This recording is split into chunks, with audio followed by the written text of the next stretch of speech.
Margaret and H. A. Ray's Curious George goes to a chocolate factory.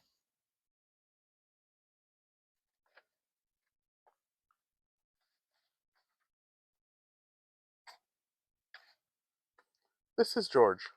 George was a good little monkey, and always very curious. One day, George went for a drive with his friend, the man in the yellow hat. Look, George, the man said. There's a store in that chocolate factory up ahead. Let's stop for a treat. George loved chocolates. Inside the store, boxes of chocolates were stacked everywhere, but the man with the yellow hat found his favorites right away. George, he said, wait here while I buy these. Please stay out of trouble.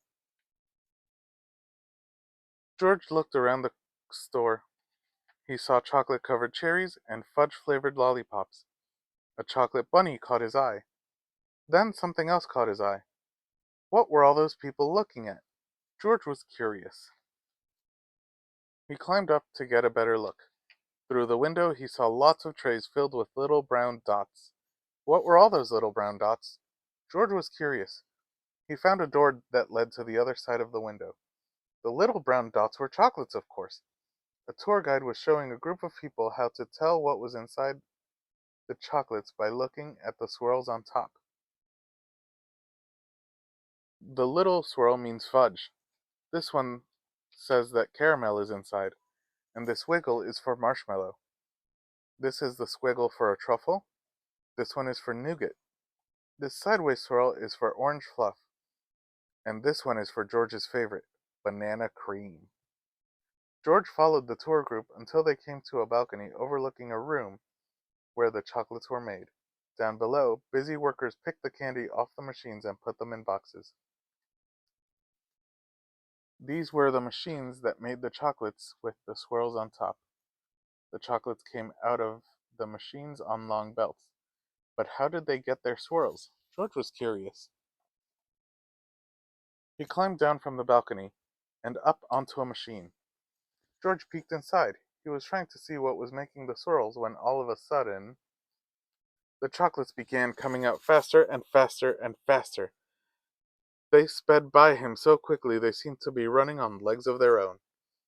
Quick, bring more boxes, yelled a man in a tall white hat. What happened? Asked another man. Nobody answered.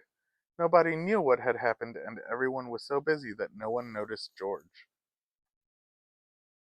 The workers began to fall behind, and the candy began to fall off the end of the belt. Save the chocolates! Yelled the man with the tall white hat. Meanwhile, George saw one of his favorites whiz by. He tried to catch the banana cream chocolate, but it was too fast. He chased it to the end of the belt. At the end of the belt, he saw a pile of chocolates growing taller and taller. George had never seen so many chocolates. As he searched for the banana cream, he put the others in empty boxes. George was a fast worker. Someone noticed and yelled, Bring that monkey more boxes! He's helping us catch up! Not all the chocolates made it into boxes, but no more chocolates fell on the floor. Just when George and the workers were all caught up, the tour guide ran in with the man with the yellow hat. Get that monkey out of here, she yelled. He's ruining our chocolates. But this little monkey saved the chocolates, explained the workers. Then the man with the tall white hat said to George, You may have caused us some trouble, but you were a speedy little monkey. You deserve a big box of candy for all your help. George was glad he was not in trouble, but he did not take the chocolates. Back in the parking lot, the workers waved goodbye as George and his friend got into their little blue car. George, are you sure you don't want any chocolates before we leave? Asked the man with the yellow hat. George was sure. The end.